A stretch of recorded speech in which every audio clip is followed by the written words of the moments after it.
Hello all, Lauren Riley here. I just wanted to talk about my specific condition known as spastic diplegia, which I've stated before is a form of cerebral palsy. I just wanted to go into more detail about what that is and how cerebral palsy affects me. Basically, spastic diplegia affects the legs more than any other part of the body. I have a scissor walk, or scissor-like walk, rather. And so my legs aren't as coordinated as the rest of my body. I mean, luckily, my condition's not that bad to where I can't walk by myself without the use of a walker. When I go out, when I go out of the house or for long distances, sure, then I need to use a walker. But I mean, as far as at home, moving around, I don't really need too much help. I can do stairs with the help of a railing, but that's about it. I can't really carry objects up and down stairs or anything like that. So luckily, as of right now, I live in right now in a rancher house, but still it's all one floor. And that's one of my biggest issues with the whole moving, because I mean most places aren't one floor. They all have steps of some kind. But anyway, I mean, it does affect my arms to a degree. My left hand is less coordinated than my right hand. So whenever you see pictures of me, still pictures I guess, or regular ones, my left hand will always be, stiff, or the fingers will always be together. You'll never actually see it look natural. I mean, as far as my eyesight, there is a bit of a problem there, but again, I have 20/20 in the right eye, 20/40 or so in the left eye. So that's not the biggest problem I've got. I tried driving at one point with hand controls. However, I waited after 4 years, the DMV still said no. So I mean, what was I gonna do? But yeah, the feet themselves, like the feet will go, like my left foot will go, or actually both feet will go, won't stay straight. They'll lean out to the side. My left knee is kind of always bent when I walk.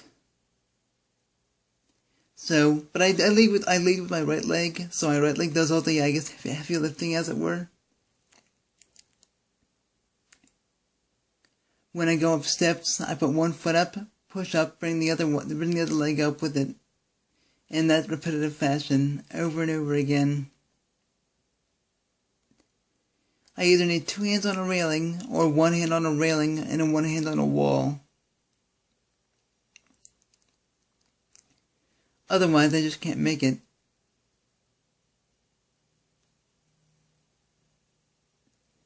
I mean, as far as other issues I've got, I mean, balance, that's another big one. So, I can't turn without holding on to anything.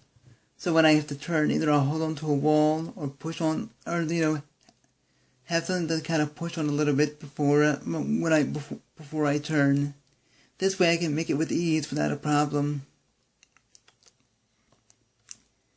Balance sometimes makes it hard to feed the cat to a degree, because the cat always wants to get in the way, and then it's like, I'm trying to feed you, and if you keep getting under my legs again, I'm gonna fall, I'm going to squish you, because you keep getting in the way, that whole cycle over and over again.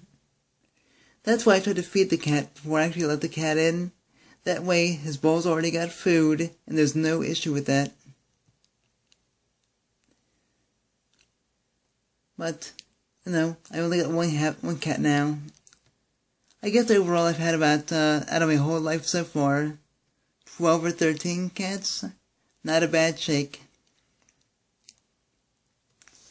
But now that I'm going on to a new phase of my life, I mean, I might not even have cats when I move.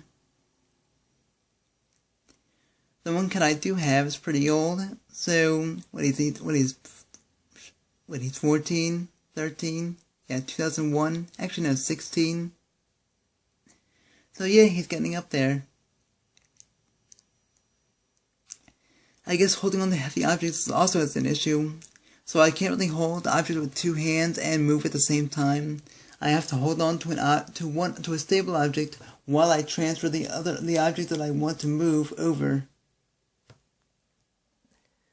For example, if I can't carry a whole glass with two hands and walk at the same time, I have to get the glass out of the cabinet, put it down on the countertop, then hold on to the countertop while I transfer the glass over to the next to the spot where I want it.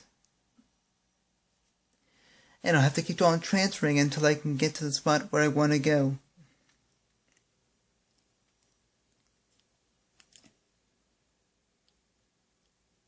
So, I mean, that's how transferring works. I've got both style walkers, about the a rollator and a one with tips. I mean, the rollator's kind of cool, but I mean, I like the one with tips better, even though that's an older style, because the rollator can be less, I guess, not as stable. It's kind of funny. They put like the chair on there to sit down on, but then when you put the brakes on, you can still move the wheels a pretty good bit, even with it. So it's kind of like, what's the point?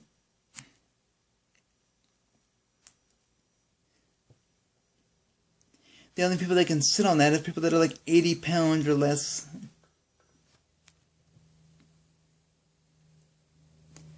But anyway, that's just my 2 cents on spastic diplegia. I don't know, what are your thoughts, if any? Leave a comment below. Thank you all for watching. Keep pushing forward and stay epic.